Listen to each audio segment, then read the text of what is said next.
할렐루야, 반갑습니다. 오늘은 가스펠 프로젝트 제2과입니다. 이스라엘 백성은 재앙을 피했어요라는 그런 제목입니다.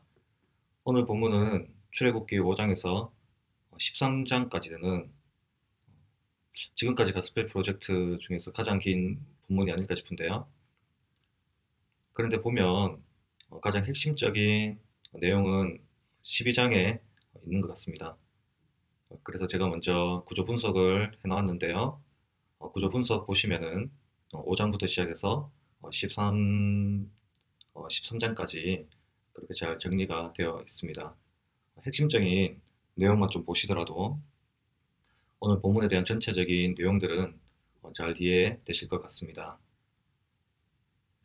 자, 먼저 본문 구조 분석에서 저는 유월절 규례와 그리고 이스라엘이 유월절을 준수하면서 야곱이 애굽으로 이주한 후 430년 만에 실현된 이스라엘의 출애굽 사건들을 좀 살펴보고자 합니다. 전체적으로 먼저 본문의 의미를 좀 보시면은 먼저 오늘의 이 내용들에 대해서 좀 이해가 잘 되실 것 같습니다. 첫째로 하나님을 잊어버리면 그것이 재앙이 된다는 것입니다. 모세가 출애굽의 소명을 받게 됩니다. 그리고 바로왕에게 그 형 아론과 함께 항변하게 되죠. 그러나 바로왕은 더욱더 강박해지고 맙니다. 이러한 사건들은 살아계신 하나님의 영광이 그 백성들로 통하여서 나타나도록 하시는 하나님의 깊은 섭리 가운데 있는 것입니다. 아무리 넓은 영토와 강한 군대와 뛰어난 문화를 가진 애굽이었지만 그리고 당대 최강국이었지만 그러나 하나님의 백성을 괴롭히고 여호와 하나님을 모독하면 하나님께서 야곱에게 약속하신 것처럼 그 땅을 심판하시고 싸우시게 되는 것입니다. 즉 하나님의 대적자가 된다는 겁니다. 그래서 10가지 재앙으로 하나님께서는 애굽을 심판하셨고 이스라엘 백성을 출애굽시키셨습니다. 역사적으로 기독교는 타락한 교회, 즉 가톨릭 교회와 르네상스의 기초가 된 유물론적 사관을 가진 계몽주의적 철학과 사상들로 수많은 공격을 받게 됩니다. 그러나 그 가운데는 순수하게 그리스도 중심의 종교개혁가들이 신앙을 지켰습니다. 그러나 19세기 초 전 세계는 사회주의라는 무신론적 사회제도를 추구하는 나라들로 통하여 교회의 핍박은 물론 크고 작은 세계대전들로 통하여 나라와 백성들이 화염에 휩싸이는 잊을 수 없는 재앙을 경험하게 됩니다. 즉 애굽의 압재앙에서 이스라엘 백성들을 구원하신 하나님은 세계 역사적으로 하나님을 잊어버린 지도자와 국가들이 순수한 교회를 핍박하는 세력으로부터 심판과 구원을 주신 것을 보게 됩니다. 신앙의 자유와 인간의 최고 존엄의 가치를 찾게 된 역사 속에는 종교개혁가들을 중심으로 형성된 거룩한 교회와 신앙을 지키기 위한 지도자와 나라들이 있었음을 기억해야 합니다. 오늘날 초등부에 있는 우리 아이들이 하나님을 잊어버리고 이 세대를 분별하지 못하고 세속적인 물결에 휩쓸리게 된다면 그것이 바로 재앙이 되는 것입니다. 그래서 교사들이 바른 진리와 신앙을 우리 아이들에게 전하는 것에 힘을 써야 하는 것입니다. 두 번째로 오늘 본문은 예수 그리스도만이 유일한 구원자이심을 나타내고 있습니다.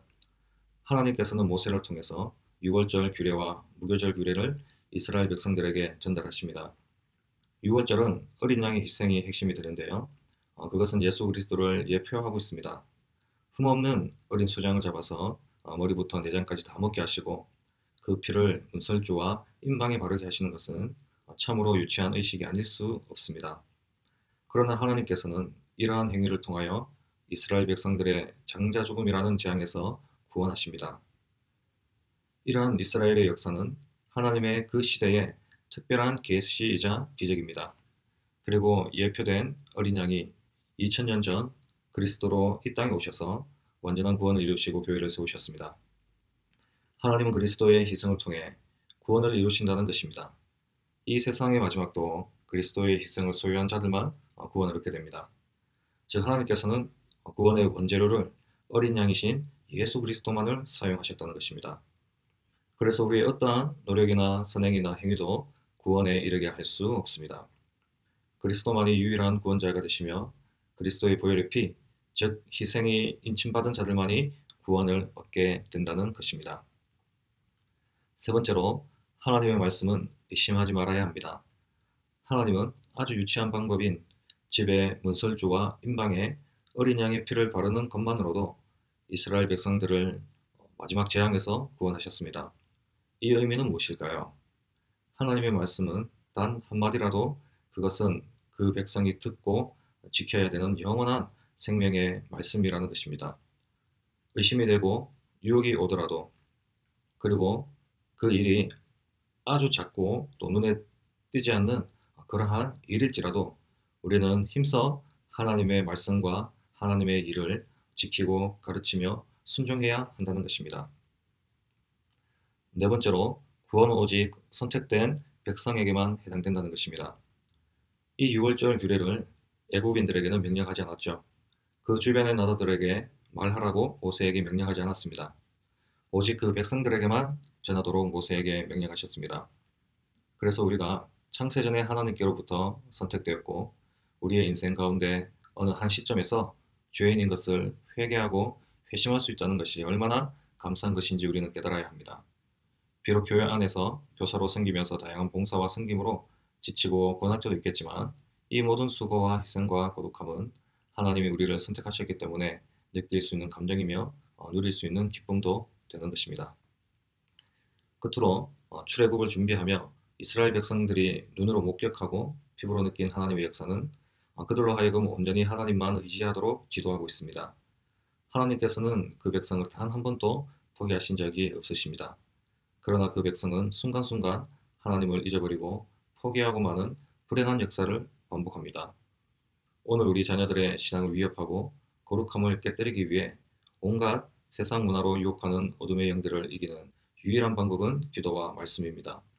하나님의 명령에 순종함으로 재앙에서 벗어날 수 있었던 이스라엘 역사를 다시 교훈을 삼아서 하나님을 경외하지 않고 말씀을 잃어버리고 교회의 아름다운 전통을 잃어버릴 때 어떠한 역사가 일어났는지 우리는 이스라엘과 애굽의 역사를 보면서 또한 성경의 역사뿐 아니라 세계의 역사도 더불어 생각해보며 다시 한번 우리 아이들에게 모세의 소명을 다 할 수 있는 또한 저와 초등부 교사들이 되시기를 예수님의 이름으로 축복합니다. 자, 가스펠 링크는 아브라함과 이삭과 야곱과 요셉의 하나님을 잊어버린 바로 왕은 자신의 나라 애굽 땅에 재앙을 가져오게 했어요. 말씀을 읽지 않고 기도를 하지 않고 예배 시간에 떠들고 장난치면 그 친구는 자신뿐 아니라 주변 친구들에게도 안 좋은 일을 가져오게 돼요. 그러나 하나님이 모세에게 명령하신 6월절을 잘 지킨 이스라엘 백성들은 재앙을 피하고 구원을 받았지요. 6월절 어린 양은 바로 예수님이에요. 하나님은 예수님을 믿는 친구들에게 영원한 죽음이라는 재앙을 피할 수 있도록 구원의 길을 주세요. 친구들 모두 예수님을 진심으로 믿고 있나요? 예수님의 이름을 진심으로 믿고 있는 친구들은 반드시 구원을 받을 수가 있어요. 절대 예수님을 잃어버리지 말고 교회를 떠나지 않는 친구들이 되기를 함께 기도해요. 자, 이제 소그룹 한번 보겠습니다. 나침판에는 빈칸에 적힌 흐린 글씨를 따라서 출애굽기 14장 13절을 완성한 후 질문에 답하게 한다라고 되어 있습니다. 교사 교재에는 나와 있지 않고요. 교사 교재에는 답만 나와 있습니다. 근데 학생 교재 보게 되시면은 밑줄 쳐 있는 곳에 그렇게 답을 적으시면 되고요.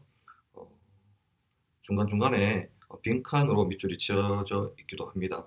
그래서 4번 문제 같은 경우에는 출애굽기는 약자로 땡땡땡이라고 써요라고 한다면 약자로 출이라고 써요라고 이렇게 답을 적으면 될 수 있도록 되어 있습니다. 학생 교재 보시면은 다 쉽게 알 수 있습니다.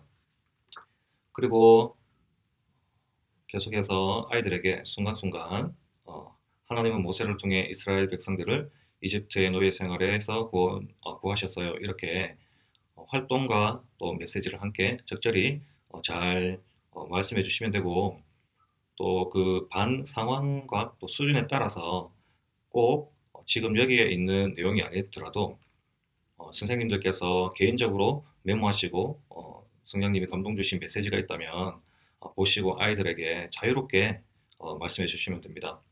소그룹의 이 순수에 따라서 꼭 그렇게 원칙적으로 아이들과 소그룹을 진행하지 않아도 된다는 말씀입니다. 탐험하기에는 좀 어렵던데요. 이 6월 윷놀이를 할 수 있도록 하는데 6월절 윷놀이입니다. 학생교재 79쪽에 말이 4개가 있습니다. 그래서 뒤쪽에는 피라는 그 말이 있어서 이 어린 양의 이 피가 되어 있는 이 말은 잡혔을 때 죽지 않고 상대의 말을 출발점으로 돌아가게 하는 그러한 게임입니다. 유스를 만들어야 되는데요. 어, 유스는 독에 걸윷 해서 어떻게 만들지는 조금 구상해서 이번들과 회의해서 선생님들이 좀 만들기 쉽도록 하면 개인적으로 좀 만들어 오시거나 아니면 그렇게 좀 쉬운 방법들을 모색해서 늦지 않게 다시 알려드리도록 하겠습니다. 또 보물상자, 6월절 사건을 상상해보게 하고 또 장자가 죽는 재앙이 지나간 다음날 이스라엘 백성들은 어떤 고백을 했을지 그림이나 글로 표현해보게 하는 겁니다. 또 혹은 하나님의 어린 양이신 예수님을 보내주신 하나님께 감사 기도를 드리고 또 감사 기도문을 적는 것도 됩니다. 그리고 기도로 마치시면 될 것 같습니다. 자, 가스펠 소그룹까지 살펴봤는데요. 구조 분석과 본문의 의미 그리고 가스펠 링크 다시 한번 더 보시기 바라겠고요. 묵상하시면서 또 기도하시면서 아이들에게 좋은 메시지 또 전해줄 수 있는 좋은 소그룹 되기 원합니다. 지금까지 시청해 주셔서 감사합니다.